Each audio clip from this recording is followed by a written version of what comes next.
as you get older, time seems to move faster. So it's like, if I'm gonna do this, now is the time. You have been podcasting since podcasts have existed. After 20 years of working for big companies in podcasts, why can't I be the person that value goes to? And from one day to the next, you're kind of doing it all by yourself. And that's both empowering and frightening. What do I want to do next? And does that line up with what people want from me? Ooh. The number one lesson that I continue to learn.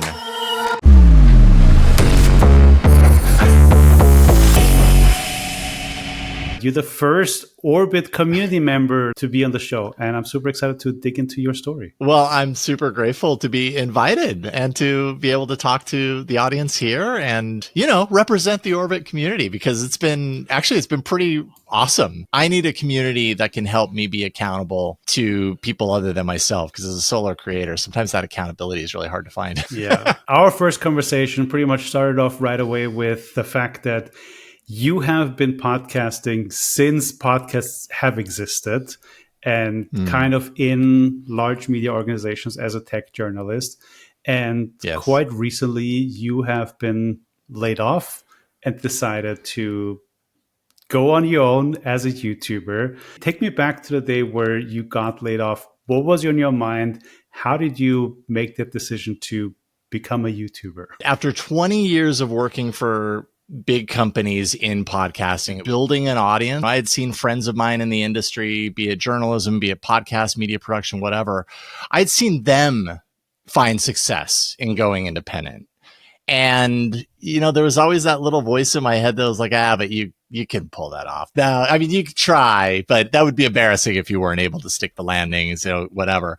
And so I had been considering it for probably about 2 or 3 years prior to getting laid off. That, I guess, tells you how fast I am to act on thoughts like that. But I kind of had a sense that change was in the air with my position at Twit leading up to the layoff. As luck would have it, I had decided that I was going to put in my notice and just make 2024 the year that I try out being an independent content creator. And my date on the calendar ended up being 2-ish weeks later than the date that they actually ended up laying me off. Wow. So from a timing perspective, it kind of worked out kind of perfectly, right? Like in my mind, I was like, I'm going to do this. I'm going to quit, and we're just going to dive off the deep end and see what happens. And instead I got laid off, which carried with it, the nice benefit of getting a severance. So that was wonderful. And in hindsight, in retrospect, I look back now on last year, and I don't know how I could have pulled it off if I didn't have that severance. Yeah. So it was really on my mind, but there was always that doubt of like, am I going to be able to do this? Can I pull it off? I know a lot of people who have done that, and they have excellent numbers on their channels, and they're growing constantly and everything. And, I just wasn't entirely certain that like I could launch like that. And it's been a slow process, I have to admit. First of all, this is such a fascinating, coincidence where like you wanted to quit, then they let you go, and it's just like it pushes you in a certain direction, right? So for you sure, always hear these kind of stories. But what were the first couple of steps, after starting over? How did you make this work in the beginning? I mean, in the very, very beginning, I had never in my adult career taken some time off. It's like I got done with school, went right into working at CNET, and I had been a full-time worker for 20 years. Yeah. So I was like, these moments don't come very often, or hopefully they don't come very often, where I can just kind of take my foot off the gas and give myself a little bit of a breather and kind of wait and see. Like I had done an Android podcast at Twit that was one of their more successful podcasts for a number of years, called All About Android. And they had ended up canceling All About Android about a year before I got laid off. But my friends from the podcast had launched it independently for a podcast now called Android Faithful. So the immediate thing when I was done was, well, I know I'm joining them on Android Faithful. And that happened almost right away. I think the very next week I was on Android Faithful going forward. That was kind of my only like bit of, I know I'm doing this and I'm going to make at least a little bit of money in the process. Because right then it led right into the holiday, right into the Christmas holiday and New Year's. And so I kind of allowed the proximity to Christmas and New Year's to be kind of a forced recalibration. Like, all right, let's just like accept the fact that right before Christmas is probably a horrible time to announce any big new project. So I'm just going to wait until I get on the other side of New Year's. And that'll give me some time to kind of contemplate and figure out what I want to do. I knew I wanted to launch a YouTube channel. I knew I wanted to launch an AI podcast with my friend Jeff Jarvis called AI Inside. That came a few months later, but it was really strategizing and just like being, looking at the options of which there were many directions I could go, but it's like, what do I want to fill my time with? Because now suddenly it's entirely up to me. And that's both empowering and frightening. And, and I didn't have anyone anymore saying, this is what we want you to do next. It was like, well, what do I want to do next? And I think this is a big kind of caveat to that. What do I want to do next? And does that line up with what people want from me? Ooh. Or people expect from me, because I did have a 20-year career of people who have followed me over the years doing the different shows that I've done. And it's really, it was about like, and I also need to make money. I need to, like, a career requires me making a living for my family, you know? And, so it was a challenge. And I'd say by and large, 2024 was as far as like making money for the bottom line, it was a pretty empty year for the most part. But it really started with just kind of getting creative and really getting serious with myself as far as like, what do I really want to spend my time doing? I don't want to lock myself into something that a year or two down the line is moving and I hate it. Cause I'm like, oh, why am I doing that? Like I didn't enjoy doing that before, but I did it this time because it's what people expect from me. And now I'm miserable. I really didn't want to do that. What do people expect from me? That is such an important question, especially like in your situation. I think it could have been very reasonable to just find a different job at a different news outlet, right? Was that not an option for you? Like, why did you already decide, like, I want to make a YouTube channel? What was grabbing your attention in that? I think it was the fact that, well, my wife is an independent businesswoman. She's started like 3 different businesses. So I watch her model and how successful and how she approaches that. And I look at that with just a lot of awe in how I don't want to say easy, because it's not like it's easy for her. And I know it's not easy for her, but she's able to think through it. And at the end of the day, own her thing. And I had always worked for companies. And, I think through my time at Twit, I realized at a certain point, like, I know how to create these things that have value for someone else, because I've done it for 20 years and everything that I create has value for them. And otherwise, like, they'd be letting me go or they'd be repositioning me to a different role. It continues to bring value to the company. It continues to earn them money. Why can't I be the person that value goes towards? And I think that was always my thought. Could I have gone into, journalism or gotten hired by another company and everything?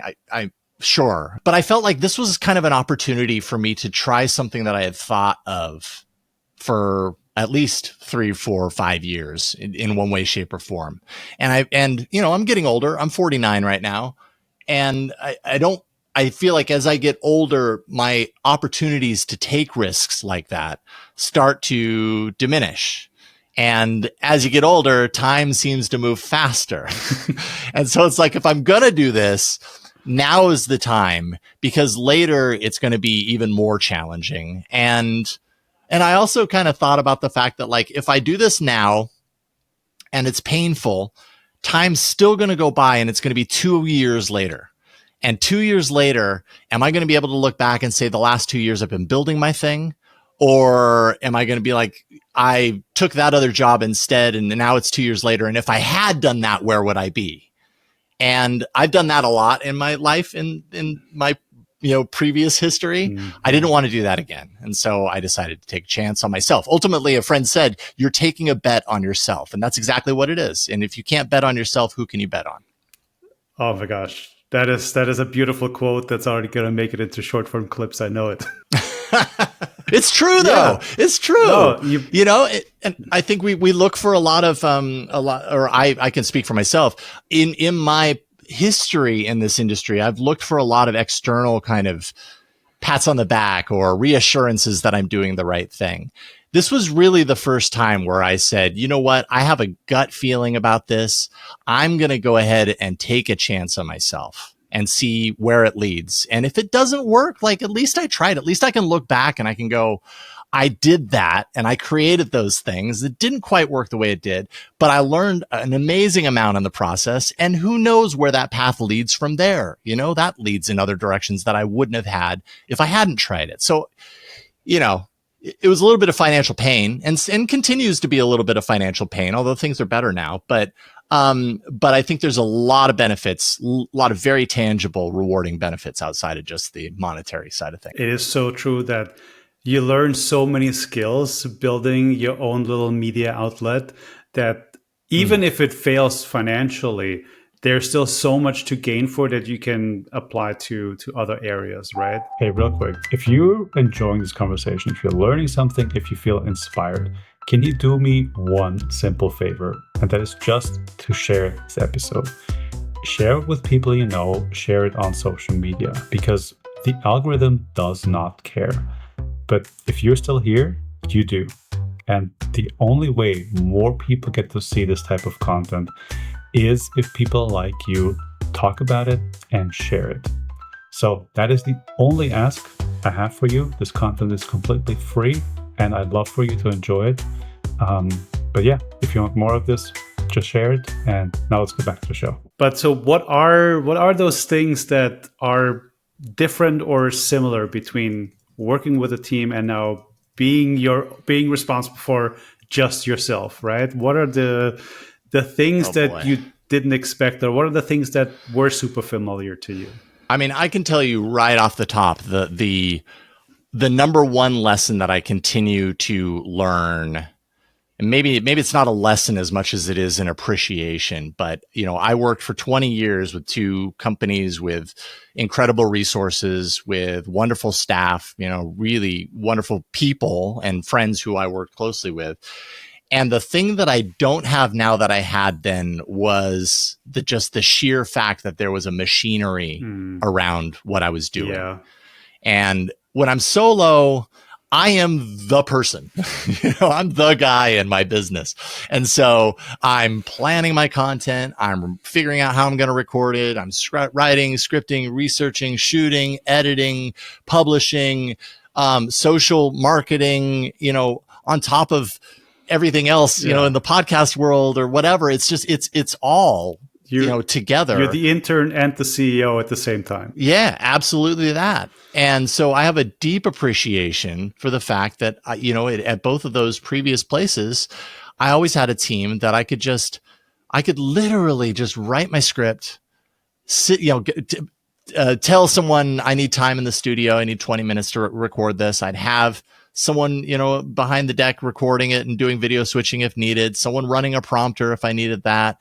And then when I was done recording, I kind of walked away. And it was like, then magically that, it's not magic at all. It ended up in someone else's hands and then someone else's hands. And they drove that to the finish line.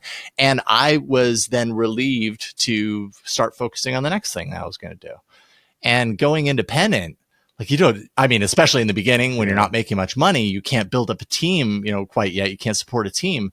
It's all on you. And what that really does is that really impacts the amount of stuff that you can do.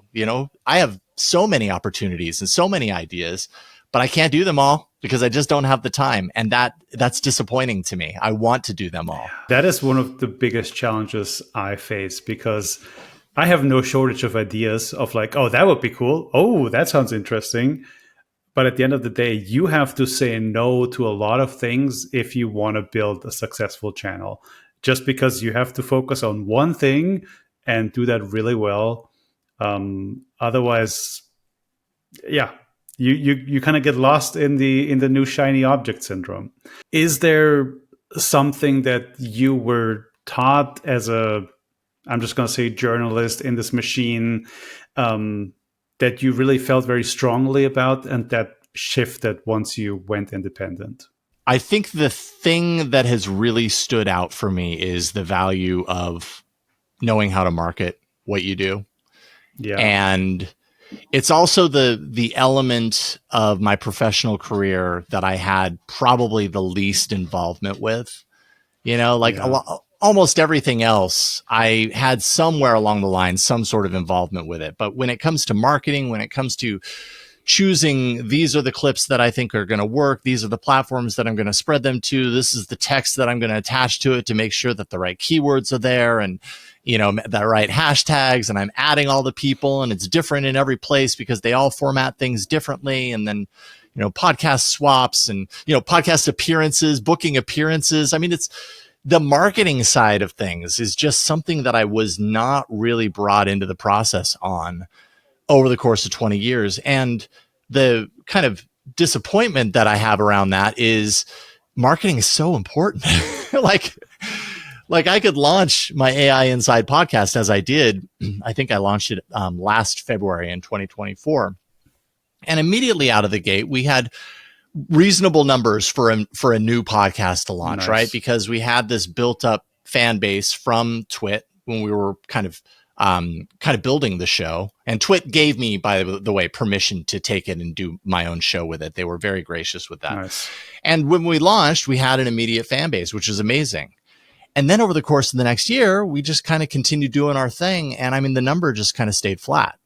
And that's just because, like, I don't know how to market it. How do I get more eyeballs and not just the baseline people who already know who I am sort of audience? And I think that's part of why I see YouTube to being such an important part of my strategy. Because one thing I've noticed is YouTube does a really great job. If you play the YouTube game right, which I don't think necessarily means you're playing a tricky game or trying to trend jack or whatever they call the keywords or anything like that. But there are ways in which you can approach YouTube to where at least your video finds another audience or a secondary audience that gets extra exposure. And in podcast, I feel like that's a lot harder. You kind of have to know someone at a podcast network like Apple Podcasts or Spotify or whatever. There's a lot of relationship things happening there that I just was not privy to. It just wasn't part of my job, and learning that has been a real challenge. I wish I knew more about that. I'm learning more about it. No doubt about it. But it's also just not my favorite part of the job. Like, I would so much rather just create content versus have to market it. Yeah. I mean, it's what you said earlier. It's like, how I can just sit down, record for 20 minutes, half an hour, and then hand it off to somebody else. And magically, a show comes out at the end of it, right? That is air quotes magically, right? Yeah. Because the people doing that work are like, there's nothing magic about that, dude. I did all that work. Yeah. Yeah, for sure. But like, it's a very different environment, a different mindset. Yeah, absolutely. Yes. Yeah, it 100% is. What is Jason doing right now in like a regular week? So first of all, my biggest achievements this year is buying a whiteboard calendar, and I'm not even kidding. Amazing. I am so much more organized now that I have a whiteboard calendar. It's kind of ridiculous how the analog approach is so much better for me than any of the digital solutions I've used. On a regular weekly basis, I have 4 podcasts that I record between Tuesday and Thursday. And then if I'm doing my Tech Exploder podcast, which is really like a nostalgia show, what that leaves me with is kind of Mondays and Fridays are the open days, in air quotes, because they're never truly open. It takes a lot of time. It really does. To do it effectively, to do it to the point that it deserves and that it requires. It takes a lot of time. And sometimes I don't give it enough time. And I think it suffers because of that. You open so many doors that I would love to explore. It's already amazing to see some similarities, like the whiteboard. I also keep Mondays and Fridays completely blocked off for myself, more so. And Fridays especially, it's just like I write my newsletter and I'm done. That is all I have to do on Friday to keep my sanity. But in this almost year and a half that you've been doing it by yourself, have there already been some kind of success moments where you like that kind of kept you going, where you say, okay, yeah, this makes sense. I can see the light at the end of the tunnel kind of situation. One thing that I've realized is that there are flash points in my production cycle that suddenly happen that I recognize now. I got to have my ducks in a row to be prepared for that.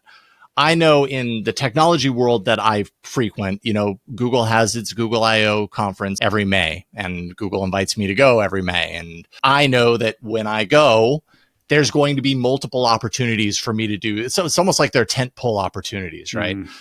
Earlier this year, Samsung invited me to go to the Unpacked event. And that was my first time going to that. And I saw that as an opportunity. Like, what can I do around this moment to really capitalize on the fact that, like, I'm there and a lot of people don't get the opportunity to be there. So how can I like bring them into it a little bit and show them what it's like to be there? As far as specific moments, I mean, I'm kind of in the midst of one right now, because on AI Inside, we had like a world renowned AI expert, Jan LeCun, who's the chief of AI at Meta. Amazing. And, if you go on YouTube and you search for Jan LeCun interviews, you'll see 200K, 500K. Like his interviews get a lot of attention. Right.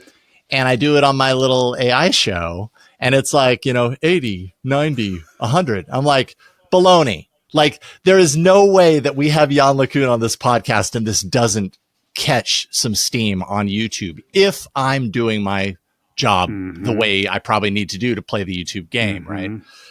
Another example of this was I was in Barcelona for Mobile World Congress, like a month ago or whatever, and I was on day one of the show floor being open, and I have my my little tripod with my Osmo Pocket 3 that I've got laying around here somewhere, and I went to this company's booth called Techno, and they were showing off this ridiculously thin smartphone that I just super quickly threw together like 10 little notes on a smartphone, mounted that next to the Osmo, plopped my Osmo down and recorded a vertical like 50-second like, I'm here at Techno with the Spark Slim, and I'm holding it up to the wide angle lens, and I'm just reading through the notes that are on the other side of the lens and everything. Publish it on Instagram, TikTok, YouTube. Don't even think about it. Just move along with my life.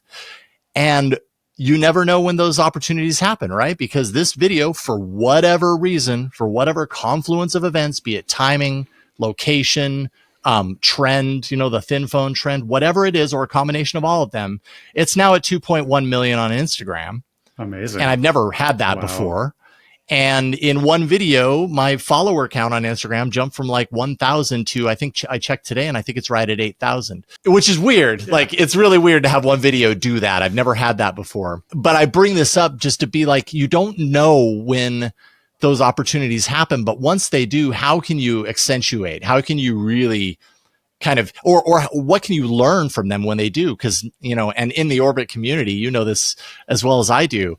I've been kind of like with the community scratching my head, like, why did that do so well? Yeah. What was it? And how do I recreate that? How do I learn a lesson from this opportunity and walk away from this, not just with 7,000 more followers, because that's fine and everything, but I want to do more. I want to create more potent content. And how can I do that? Talking about scratching your head, I feel like some people might discover your channel and look at it and be like, wait, this guy doesn't even have like 10,000 subscribers, but he's getting invited to all these events. Like, that's unfair. How is that possible? Whatever other feelings might come up. But how have you managed to get this kind of access? Is this due to your, longstanding industry experience, or have you made some other kind of inroads that allowed you to start very, very strong and with a very unfair advantage compared to some 20-year-old who wants to start a tech YouTube channel? I think that's exactly it, right? Like, I when I started my YouTube channel, I wasn't starting from zero, even though the subscriber count said 0, right? Yeah. I had been I've been creating relationships in the industry for 20 years. And so as a result, I got my hands on hundreds of products, at Twit. And this is kind of part of the reason, this touches on what we were talking about earlier, where, I look at my time at Twit and I can go on there and do a search for like Jason Howell reviews or whatever. And I see all these products that I either remember or I don't remember anymore because there's been so many of them. And, I look at the view counts and they're like 450,000, 500,000, 200, 80,000 or whatever. They're all over the map. But I do that, and I'm like, okay, so then I know how to create content. I know how to create a YouTube channel. I just don't know how to create it for myself. And that, I think, is the real big differentiator for me from someone who's just getting into it, is that, yeah, it looks like I just started, but I didn't. It's just, I just started this thing. And, for anyone who's looking to kind of build those relationships, I mean, it really is just a matter of, doing what you can with what you have, building to enough. And I don't know how you define enough, but building to enough where you feel comfortable reaching out to some of these companies and just saying, hey, I'm a big fan of your product and I want to give it a review. I'm happy to return it when the review is over. Give them many reasons. And also, I think what's really important is tell them what they get out of it, not just, I'm really excited, I'm really experienced, I'm really good, I blah, blah, blah. They also want to know kind of what they get out of it. Do they get access to your viewer base? Like, how can they benefit from it too? Because really, at the end of the day, it's about how they gain exposure. And I mean, I think you'll be surprised. At some point, you'd probably be surprised when that company that you thought was unattainable says, okay, we'll send you a device. Here's the agreement form. You have to send it back in 30 days. Just do your review and send it back. And yeah, then you get that access. Yeah, man. I know that sounds easier than it probably is, but that would be my advice. It's easier and harder at the same time, but I fully agree with you that it is about having the relationships and building some kind of rapport or trust with somebody that you want to work with. That brings us to one of my kind of core topics, and that's like the whole aspect of community and having people around you supporting what you do. Because for 20 years, you had a team, people around you who facilitated making content for the internet, right? And then from one day to the next, you kind of doing it all by yourself. How did that feel? How did you manage the first couple months? From a workload standpoint, it was really, really stressful. And it was a lot of doubt because there was also a lot of excitement. I have to be honest. Like, it was really exciting to launch AI Inside, my very first fully independent podcast that I owned and controlled. Amazing. I think once the dust settles a little bit and you get I got 8 episodes in and I'm not seeing the numbers increasing, and it kind of felt a little hamster wheelie and feeling a little alone, even though I have a co-host, Jeff Jarvis, my co-host on AI Inside. He's amazing, but there is no person sitting behind me that I can every once in a while tap on the shoulder and exchange ideas and everything. So from a work standpoint, it felt pretty isolated. And the 20 years leading up to my being laid off was all about building community. Buzz Out Loud at CNET, which was the first podcast that I really was super integrated into, was possibly one of the best communities that I've ever worked with. But one thing that has happened that I am so eternally grateful for is there have been key members of the community that are so invested in seeing me succeed and want to follow and support everything that I do in whatever ways they can, that they've stepped forward and they've said, hey, we know you're starting out. I've got experience in this aspect of your business. I do it for my job and I'm willing to help you out. And I don't need to be paid right now. Maybe if you blow up or whatever, you can pay me later, and I could be part of the payroll of whatever it is. But for right now, I can see how I can help you achieve your goals. And I think the challenge there, it's amazing, right? It's amazing that people are willing to do that for you. Yeah. And I recognize how much of a position of, how just grateful I am to be in that position. And not everybody has that, right? But what that empowers and allows for when something like that happens, it's hard to plan for. And, I've had to work through my own kind of sense of kind of guilt, a little bit of guilt associated with that. Like, I don't want to trouble someone else. I don't want to burden someone else with the things that I don't want to do. But if I say no, then I deny them the opportunity from their perspective of helping someone who actually matters to them. and helping someone in a situation in a way that matters to them. And so I've really had to kind of come to terms with myself and just be like, no, you're not burdening anyone. They've reached out. They've said they want to help you. And that's okay. Like, it's okay to welcome help when help comes, knocking on the door. And so that's been a big piece of work for me. That is such a amazing story, and like also such a proof of like what it can enable once you put yourself out there. It's just like you attract the right kind of people. So, oh man, I get goosebumps just listening to you. But one other aspect and why we even know each other really is because you were one of the first members in the Orbit community, right? Yeah, and that's right. What we're trying to build there is like an online co-working space for people who work independently in primarily YouTube, but like in all the social medias. And how has that experience been? How has that helped you on your journey? I would say that it's done what I hoped it would do. It's satisfied the role that I really hoped that it would. And I'm really kind of looking forward to the community growing and building. Because what I really needed, kind of touching back on what we were talking about earlier, being an independent solo creator can be at times a lonely existence. Yeah. And it's easy to fall into the trap of thinking like I'm the only person that can solve this problem. And so I just got to buckle down and do it without reaching out for help. I don't want to burden anyone else. These are all the voices that I have in my head at times. And with a community like the Orbit community, it's very much everybody's there for a very similar reason. Yeah. We're all just looking to be better in what we do, yes, but we're also looking to be support for others. Yes. And it's a give and take. It's a push and pull. Absolutely. And sometimes I have to remind myself to check in on it. I really try and do like a daily check-in and everything because I don't want to just be a taker. I want to also offer my advice and insight. And something that comes along with that too is when I force is the wrong word, but when I really kind of buckle down on offering insight on something that I might not be 100% on. Like if someone in the community says, hey, this is my thumbnail, what do you all think? And sometimes I'll look at it and I'll be like, gosh, I don't know how I feel like about that. I could choose to not respond. Yeah.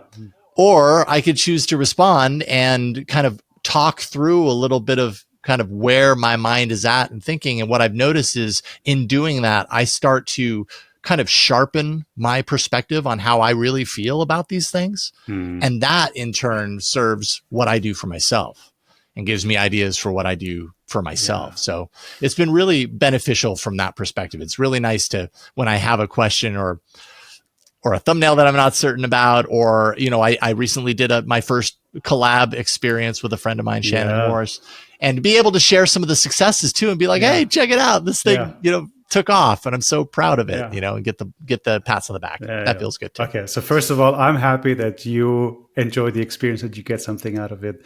Second, this moment of like you just sharing what you know in the comments has been such a growth tool for myself because I've been active in a variety of communities, and just like taking this time to express your thoughts or sharing your own lessons in these common threads teaches you so much about yourself and makes you spot patterns and all those things. And very often my comments start with a premise, and then as I write, it's like, oh wait, there's a whole nother aspect to this. So I really love that. But let's put a little bow around this whole conversation, because one thing that comes through very strongly is something that you keep repeating, is like this: do what you can with what you have. And that's a motto I follow very strongly. It's just like, figure out what is enough for you. And so I'm really curious to ask you this question at this stage in life. What is success to you? What does success look like to you right now? I think success for me, yes, involves earning a living, right? Like, I would say I'm not quite there yet. I'm further along now than I was even 6 months ago. Thankfully, Nice. it seems like things are trending upward, and that's that's a good thing. Not everybody has the privilege to last this long making not very much at all, and I don't even know how I'm still doing it, but I am, and my wife's been amazing through it. But at the end of the day, I'm going to make a I'm going to earn a solid living for my family to where I feel like I'm contributing to our bottom line. And I'm going to enjoy the fact that I'm doing it for, like, I'm building up my own business and building up my own value around that instead of doing this for someone else. And before the last couple of years, I think if I had thought about that a couple of years ago, before I even considered going independent, that would have really scared me. And the idea of having no solid footing and, just really, really kind of diving in and seeing where it leads, like, that's just not how I've lived my life up until recently. That's a very kind of scary, kind of frightening thought. But I think the gold there is the more that I do this, the more comfortable I feel stepping off into nothingness. Yeah. And that's what they say around entrepreneurship in general, right? Is that, yes, it's scary. No, there are no certainties. And even when you fail, you still win, because even your failures define what you do next and where you go from there. And I can feel that now in me. I can admit that I've failed in certain ways in the last year and a half almost. But they don't make me want to stop. They actually tell me, okay, I've done that and I'm building to an even better version of myself. And, that's, I think, what keeps me going, what keeps me really, really driven where I'm at right now. So normally at this point, I ask for advice of how to get started for somebody who hasn't done anything yet. But I think in your case, it's more like, if somebody is later in life and has this itch to create something that builds wealth for them, but they haven't had the guts to do it yet, or the circumstances or whatever, what would you tell them to just get started? I mean, I'll tell you one thing that I would tell them. Don't quit your job and go into full-time YouTube production. Don't do that. Because, like, there's no quicker way for you to fizzle out and overwork yourself and not see the results that you expect you're going to see. You know what I mean? It's just, I think in hindsight, well, I've got two pieces of advice. One, don't do that. Yeah. If you can, keep working your job for as long as you can, building this up on the side. See how much you can build out of it to get you to the point to where it makes more financial sense for you to leave than it does for you to stay at your job. Yeah. And I realized that, again, that's one of those pieces of advice that's like, well, you mean I can't do this now? I really want to do it now. And it's like, well, you could do it now, and then you're either going to burn out or you're going to not make, as nearly as much money as you think, unless you get incredibly lucky. It's just not a smart way to do it. And then, in my opinion anyways. And then the second thing that I would say is, if you're telling yourself you can't start because you need all this money to buy all of this equipment and you don't have it yet and blah, blah, blah, blah, blah, really at the end of the day, the equipment doesn't matter. When I went independent, I, had my severance. So of course I was like, well, I'm going to get that camera. I'm going to get that thing and blah, blah, blah. And I went on a spending spree. And I realized in hindsight, now I record so much of my footage with my phone. Yeah. And because it's just easier. Yeah. Or my Osmo. Versus my really nice camera lens that I'm looking in right now. Now I'm getting out on the field and I'm just, it's almost like a run and gun approach because it's easier and it's refreshing and it's not quite as mental. I don't have to like overthink it or whatever. You have what you need. Just use what you have and get started. And then the more you do that, the sooner you start, then the sooner on the calendar that you can look at and be like, well, I'm further along here, versus getting to that point and looking back and wishing you had started. Yeah. And that I think at the end of the day, if you're considering it, you just kind of got to do it. And your early stuff's going to suck, and that's all right because nobody's watching, but eventually people watch. And by that time you're better I It couldn't works. agree more. This was such a beautiful conversation. If people are really curious now about you, where can they find you? What's the best way to stay in your orbit? My primary go-to right now is my YouTube channel. Just Yeah. search for Jason Howell. You'll find me at Jason Howell on YouTube. Amazing. Thanks for the chat. Thank you. This has been so much fun. I love talking about this stuff. So thank you for giving me the opportunity to do that with you. Oh, anytime, man. Like this felt like 20 minutes, like easy.